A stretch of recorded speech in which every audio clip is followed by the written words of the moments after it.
Ensuring good health and promoting well-being of all people is important in building a prosperous society. On Health Check, you get informed and empowered on various medical conditions, their treatment and preventive measures. When you ignore gum disease, then the same tooth will start to appear slightly longer. You also get your health question answered live by our doctors in studio. The medication she's receiving is for the nostrils. This child should be feeding enough to gain weight. And you do a little bit of exercise. It even helps with the breast milk. If you feel like you have an instinct that things aren't quite where they should be for your child, the onus is on you to seek an evaluation. This is to help you make best choices about your health and your well-being. Stay tuned for brand new episodes of Health Check with me, Grace Mutiso, every Tuesday on Hope TV. Look and live.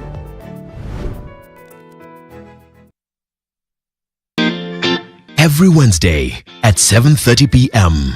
Spotlight. Do you feel like they are in a place where they can effect a Barack Obama moment? When you hear the word of God and you hear Jesus is speaking,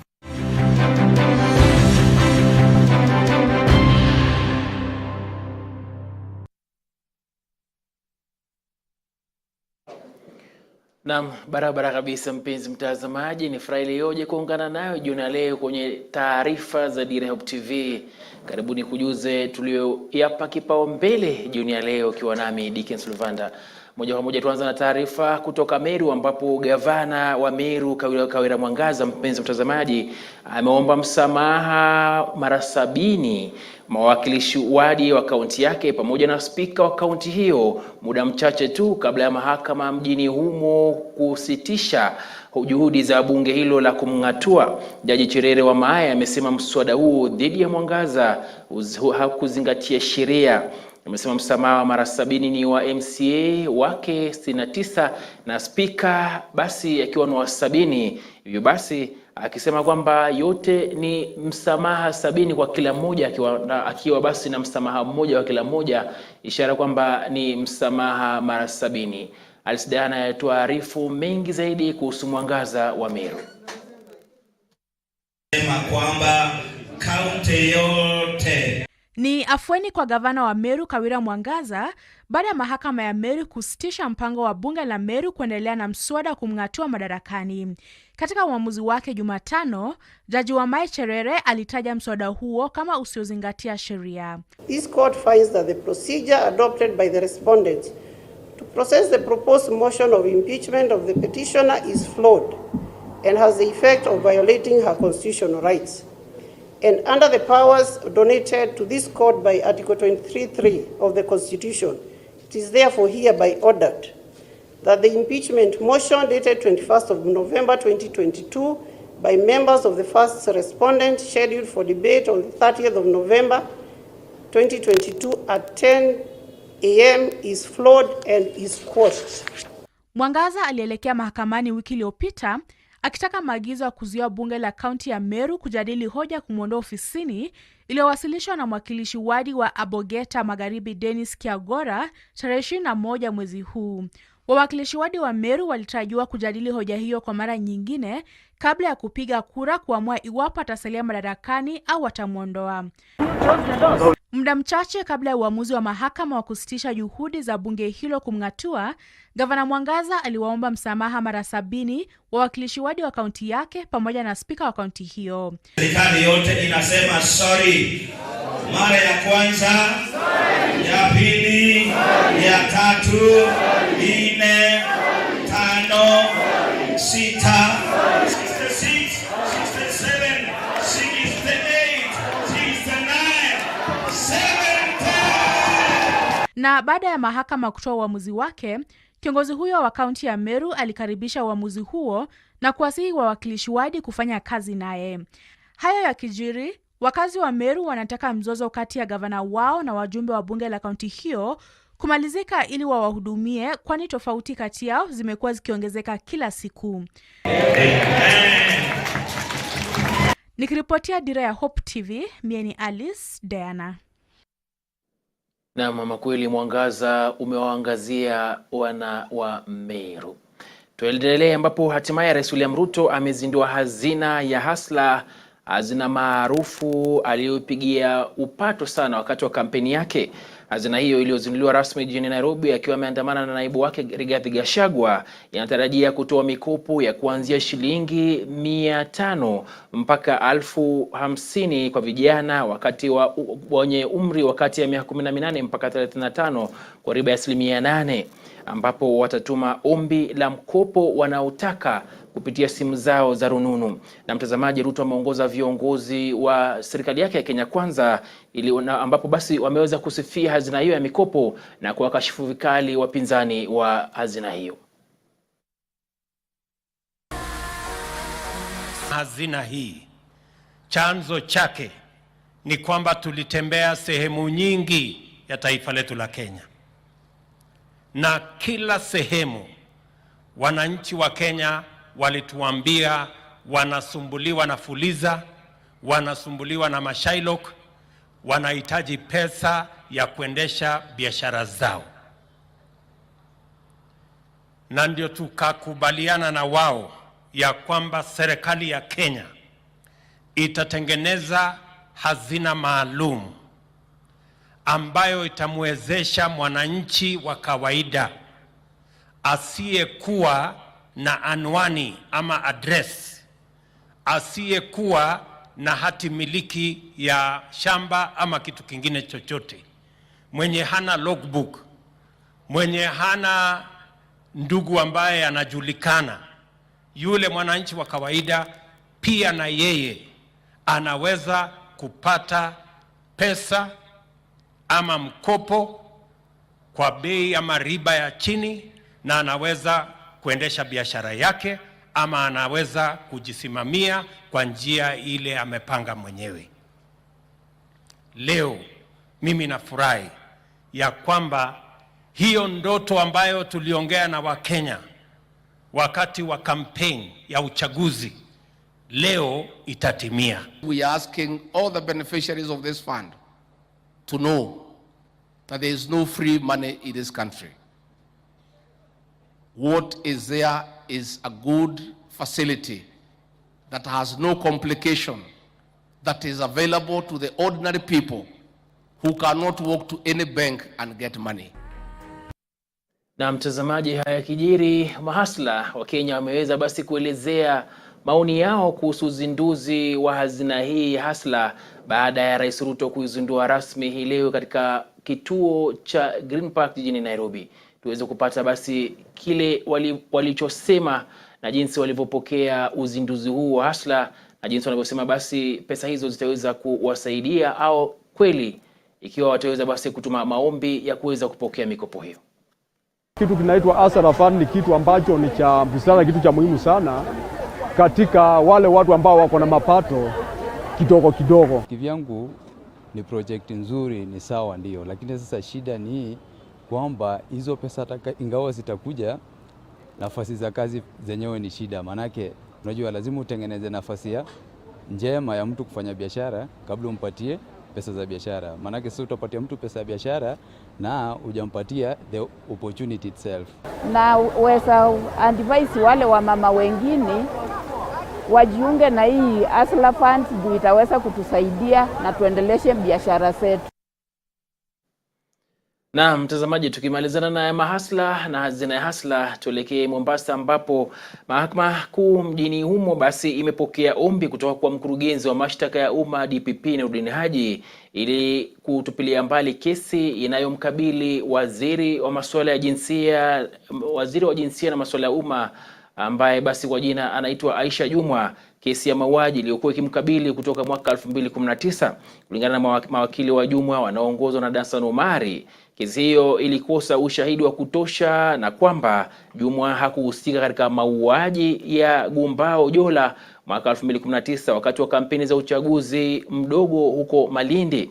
Jumwa sasa atakuwa mshahidi wa kesi hiyo, mpenzi mtazamaji, ili likimwacha pabaya na likimwacha na mzigo mkubwa aliyekuwa mlinzi wake Jumwa, ambaye basi walishtakiwa pamoja kwenye kesi hiyo. Kesi hiyo itasikilizwa tena Desemba 21 mwaka huu na Aisha Jumwa yatarajiwa mahakamani moja kwa moja. Aisha Jumwa all her life has never owned a gun. She has never held a gun, whichever format of a gun.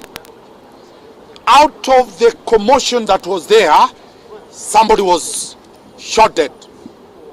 Conspicuously, the police took magazines and picked 5 guns for analysis. When we looked at the ballistic report, there was no indication that Aisha Juma had a gun. DPP has in one resolve entered an nolle prosequi, which is an indication that the case, the murder charge as against His Excellency the Cabinet Secretary Aisha Juma has been terminated. So this essentially means that this is a good day for justice. Aisha Juma will be a state witness because she was present. She can tell the public what she saw as one of the people who were at the scene of the crime that was committed. Na mtazamaji, taasisi ya usimamizi wa rasilimali watu IHRM imeahidi kushirikiana na serikali kuu katika kupata suluhu la gharama ya mishahara humu nchini, wafanyakazi wa umma na wafanyakazi ambao basi wanaendelea kuzeeka. Ili basi latarajia kuboresha uzalishaji rasilimali miongoni mwa wafanyakazi. Haya yalibainika wakati wa taasisi hiyo ilipoandaa mkutano ambao ulihudhuriwa na waziri wa ICT Eliud Owalo jijini Nairobi. Pendo Karima na zaidi. I'd also encourage us to please make sure that Ofisi ya waziri wa mawasiliano na teknolojia Eliud Owalo ipo tayari kushirikiana na taasisi ya usimamizi wa rasilimali watu IHRM ili kuhakikisha uzalishaji wa ajira na pia uboreshaji wa huduma za uajiri kupitia mfumo wa kidijitali. Thank you. Waziri Owalo amewahimiza washikadau katika sekta ya uajiri na usimamizi wa wafanyikazi kuhakikisha wanatumia teknolojia kwa ubunifu ili kuvumbua njia mpya za utoaji huduma kwa ubora zaidi ili kuleta mabadiliko chanya katika jamii. For us as HR professionals to remain relevant and drive change and transformation in our workplaces, we have no choice but to understand and embrace technology. We must also develop the right attitude towards technology and readily accept change so that we become the key change drivers within the organizations, as opposed to the people who are actually supposed to be driving that agenda but are resistant to change. Waziri Owalo amewahakikishia Wakenya kuwa serikali iko tayari kuwekeza katika sekta ya kidijitali kama njia mojawapo ya kuimarisha uchumi wa nchi. Pia kuwahimiza waumini uwezo wao kwani ni muhimu katika kuchangia uimarishaji wa taifa. For us as HR professionals to remain relevant and drive change and transformation in our workplaces, we have no choice but to understand and embrace technology. We must also develop the right attitude towards technology and readily accept change so that we become the key change drivers within the organizations, as opposed to the people who are actually supposed to be driving that agenda but are resistant to change. Taasisi ya usimamizi wa rasilimali watu hata hivyo imevumbua programu ya uchanganuzi wa vipimo vya rasilimali watu na kuitaka serikali kuhusisha taasisi hiyo katika kushughulikia masuala ibuka katika sekta ya uajiri na mishahara ya wafanyikazi. Currently we are having an application that will help us do our metrics and analytics, which was launched on 29th of July this year, called HR Metrics Analytics app. We are able to improve employee experiences. We can now do trainings wherever we are. I'm happy that my employer has given me 1 year to work from home. So employee experience has been enhanced by digital that we are having. Suala la mishahara ya wafanyikazi wa umma limekuwa tatizo kubwa humu nchini, kwani fedha nyingi zimetumika kama mishahara ya wafanyikazi wa umma, hivyo basi kuwakosesha Wakenya maendeleo. Nikiripotia Dira ya Hope TV, mimi ni Pendo Karima.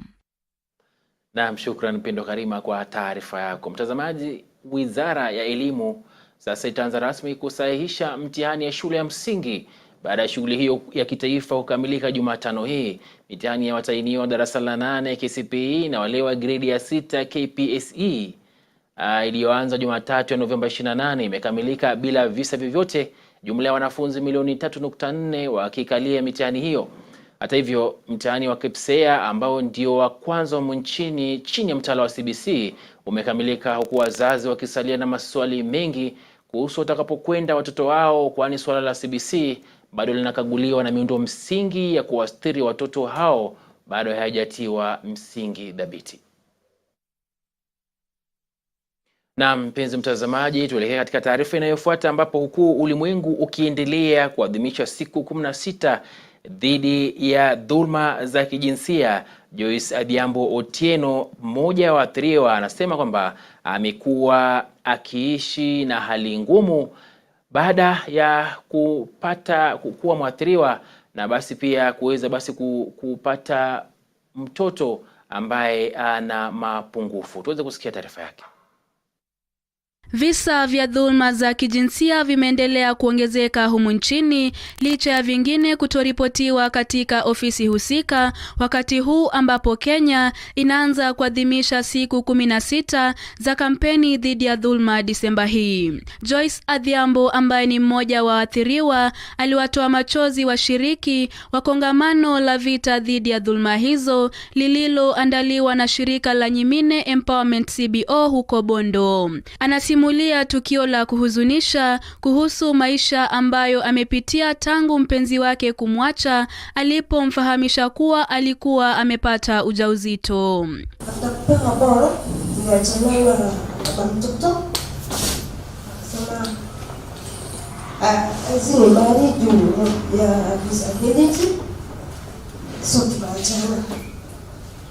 So by that time nilikuwa na 2-month pregnancy.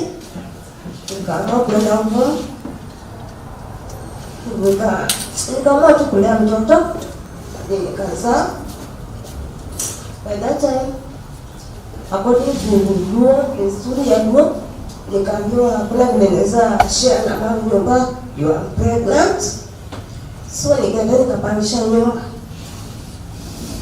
Kwenda kupangisha nyumba, ilikuwa ngumu, but nilikuwa naenda sana, narudi, naingipa nyumba, naenda tu.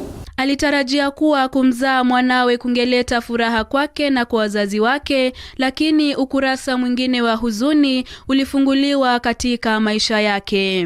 Niko kwa nyumba, hakuna support yoyote nilikuwa na get. Nilikuwa tu kwa nyumba. For the time past, tulikuwa tunakomunicate na in-laws, especially mother-in-law. Niliona pia nikapata namba ya brother yake. So, tulikuwa tunakomunicate. Ananiambia uko wapi? I don't know the home, but kwa kila mtoto ni game, but I don't know the place. So, tulikuwa tunakomunicate, mama ananiuliza as the grandson, namwambia mtoto ako sawa. Matatizo ya kiafya ya mwanawe vile yaliifanya familia yake kumtenga kabisa. Sasa anaomba usaidizi ili baba mtoto wake aweze kusaidia katika kumlea mtoto wao. Mtoto akagunduliwa kwa siku sasa. I was like, nimeisha cause nikikumbuka tu the expenses za sickly. Nikasema what akisita male Mr. Ezana naye. By that time, tulikuwa huyo mama alikuwa anauliza kwa grandson wake kwa aje, lakini vile nilikuwa wasi nikamuuliza, is there kuna secret test kwa familia? Akaniambia hiyo ugonjwa mbaya kuna mwenye ako nayo huku. Maafisa wanaoshughulikia masuala ya dhulma za kijinsia hata hivyo wameibua wasiwasi kwamba matukio mengi ya dhulma hizi hukosa kuripotiwa na hivyo basi kutatiza jitihada za huduma kwa waathiriwa. We are already working so hard together with other stakeholders to try and hasten the course of justice for the victims. We are as a department giving training to our officers with regard to how best they are going to be able to handle cases that are reported to them that are qualifying to be called rape or defilement. Our service providers are empowered enough and have the right knowledge and skills to offer services and information to the right holders, and equally we have friendlier policies and laws in the county and also nationally that promote, protect and fulfill sexual reproductive health and rights of young women with disability and young women living with HIV/AIDS. Nikiripotia Dira, mie ni Grace Ahati. Na kongamano la siku tatu lililoongozwa na shirika la Faith to Action Network limekamilika jijini Nairobi. Suala la haki za wanawake na uongozi wao makanisani likizungumziwa kwa undani. Wanawake wanaendelea kukabiliwa na changamoto mbalimbali ambazo zinahusishwa na ukosefu wa usawa wa kijinsia ambao unadhoofisha haki zao. Shirika hilo linasema litaendelea kuzungumza na kutoa hamasa dhidi ya ukosefu wa usawa wa kijinsia makanisani na kadhalika katika jamii. Our structures have often excluded women from key decision-making processes. Our churches are not always the safe places or safe spaces God has called us to be. Our theological institutions do not easily reflect or include women, and their curricula remain gender biased and fall or fail to address core social issues such as gender inequality and gender-based violence. I want to assure you that it has even started. We have what we call comprehensive gender-based violence and SRH that we are continuing to mainstream within the various arms of the church and departments, because we realize that if we don't do that, we will still continue to be where we were. Since we've been moving on now, we've taken a bold step. We who are living in colonial places, we know that scriptures were misinterpreted in ways that justified racism. And so having this kind of legacy, women have been able to understand that it is possible for scriptures to be misinterpreted as it is here in ways that justify the inferiority, the marginalization.